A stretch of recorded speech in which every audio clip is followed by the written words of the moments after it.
men and women, graduates of the Denison class of 2011. You have your diplomas in hand. The ceremony is almost done, but it has been a tradition of our college for a very long time to leave you with a thought, to issue you a charge as you begin your lives as graduates. You probably recognize that this graduation event is a ceremonial bookend to your college career. The other one was the first year induction ceremony that took place in this very location 4 years ago at the end of your first full day on campus. Both of these events, then and now, can be characterized as commencements. Each was the beginning of something 4 years ago and again today. Though you may not remember it now, my remarks on that earlier occasion also involved a charge, something I shared with you to think about as you began your undergraduate life at Denison.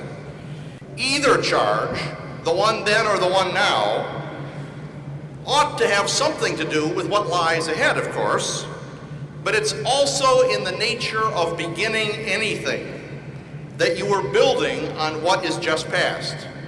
And so a charge ought to be retrospective as well as prospective. What I want you to consider is what I believe are the most misleading and sometimes actually crippling 7 words in the experience of college students. Now, I know you've heard these words. They are these: the best 4 years of your lives. They've been shared with you by well-meaning folks who are not currently college students themselves. To those sharing them, the words are nostalgic. They reflect the speaker's somewhat gilded memories of a time in life before responsibilities to careers, households, communities, mortgages, auto loans, and yes, parental tuition bills that seem to accumulate across adult life.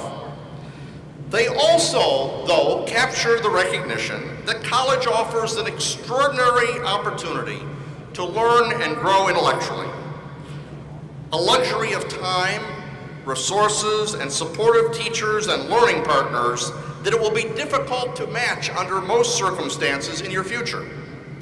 But it's not just older people who share these 7 words with you. You use them yourself. Periodically, someone writes them in our campus newspaper, the Denisonian, usually in this way, quote, "These are supposed to be the best 4 years of our lives," end quote. I've heard them in conversations that I've had with Denison students this year and every year.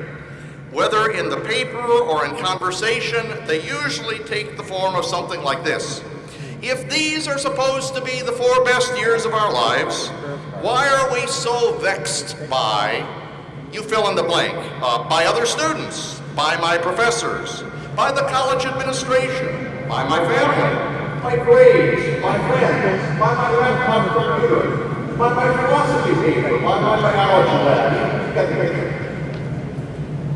So what's wrong with these words? Well, in the first place, they lead, or at least they can lead, to a misperception that the lives we, that is you, lead here on this campus, or recently led here on this campus, are real. Yes, so often are supported by families or the college, or both, in ways, financial and otherwise, that lift some responsibilities and cares from you. Yet what happens to you here, or what has happened to you here day by day, is real indeed, particularly in your relations with others. Because as happens in life beyond this hill, by your words and your actions, you daily build people up or tear people down. You yourself are daily encouraged or diminished by those around you. To not realize that is certain to make a student careless around others, fellow students, college faculty and staff, nearby Granville residents, or even campus visitors. During your very first semester at Denison, we had a particularly dramatic instance of publicly voiced frustration and even anger with such carelessness.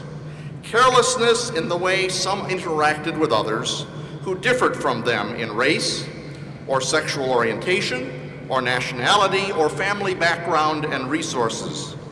On that occasion, as we discussed it as a community, many Denisonians, many of you got it. That this is, in fact, the real world, where what we do and what we say in fundamental ways affects the lives of others. But some continued to see this as the best 4 years of their lives, and ignoring that in so many ways these 4 years are very real and very consequential, assume that college life is about me and my enjoyment of this time. That the Denison bubble, as some like to call it, exempts individuals from taking full responsibility for their behaviors and relationships. That's careless, and a recipe for developing a habit of carelessness towards others well beyond college. Anything else wrong with the best 4 years of your lives? Well, yes, actually. I see it, you see it, each year among some on-college campuses, this one included. An almost desperate approach to social life reveals itself.